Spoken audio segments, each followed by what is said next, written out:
Rapport d'enquête dont les résumés exécutifs sont rendus publics aujourd'hui vont être remis au commissaire du gouvernement.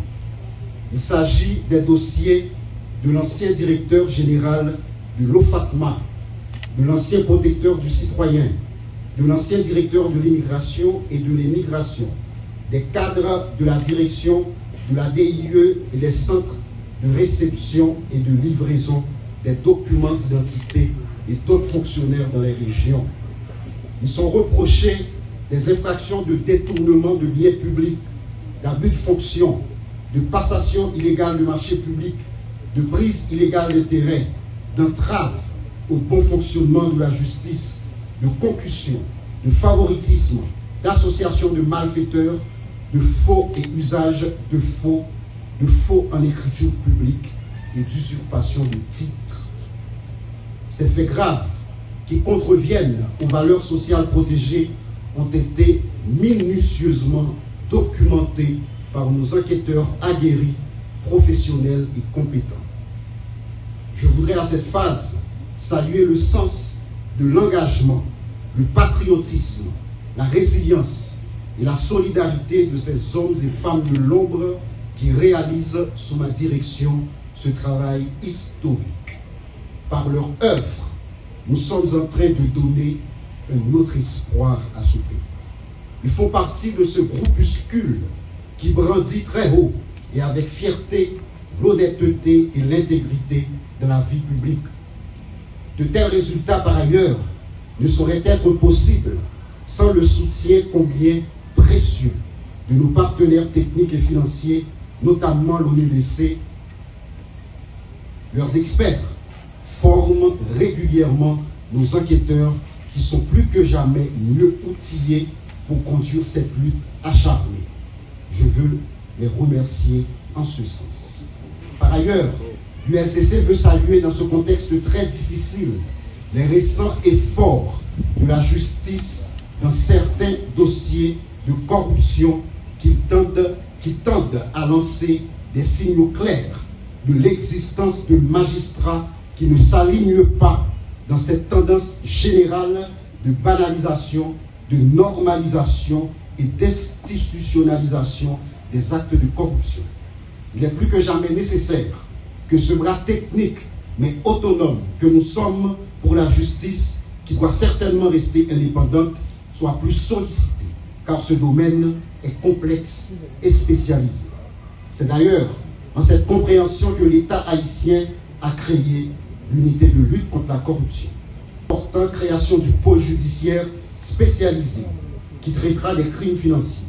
Je porte aussi l'espoir que ce pôle sera rapidement rendu opérationnel et doté de ressources suffisantes et de magistrats compétents spécialisés en la matière et notamment reconnus pour leur intégrité et leur impartialité. Je termine mes propos pour rappeler que l'UNCC, comme le hibou qui est son symbole, cherche avec insistance et perspicacité la vérité sur tous les scandales de corruption. Il existe des enquêtes plus complexes que d'autres, qui prennent plus de temps que d'autres. Je veux m'adresser aux dénonciateurs, aux lanceurs d'alerte. Soyez-en certains que toutes nos enquêtes aboutiront. Je veux parler notamment des enquêtes conduites sur le Fonds national de l'éducation, FNE, au niveau du bureau de monétisation des programmes d'aide au développement BMPAD, des marchés de restauration de la police nationale d'Haïti, des fonds de développement et des collectivités territoriales, FLDAT qu'on appelle communément fonds communaux, des enquêtes patrimoniales sur diverses personnalités politiques actuelles et anciens dignitaires de l'État.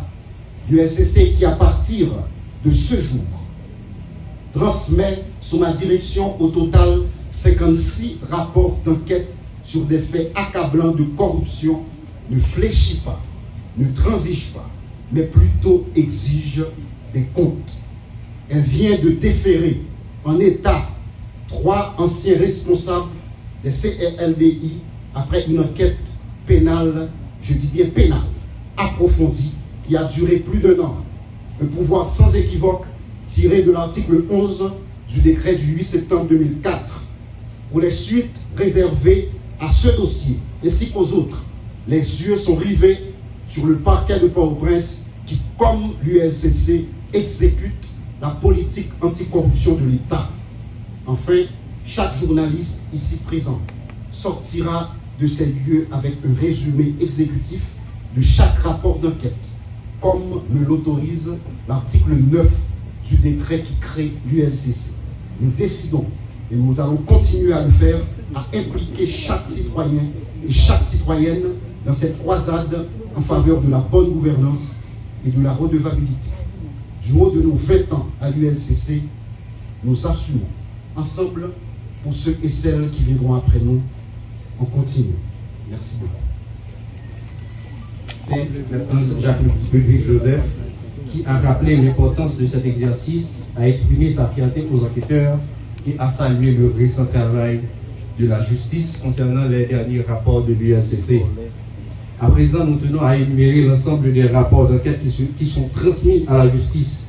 Aujourd'hui, d'abord, c'est le rapport d'enquête sur les missions officielles de l'ancien protecteur du citoyen Renan Edouville pour les exercices fiscaux allant de 2019 à 2024. Le rapport d'enquête sur les contrats de restauration conclus par l'ex-directeur général de l'OFAPNA, Carl François.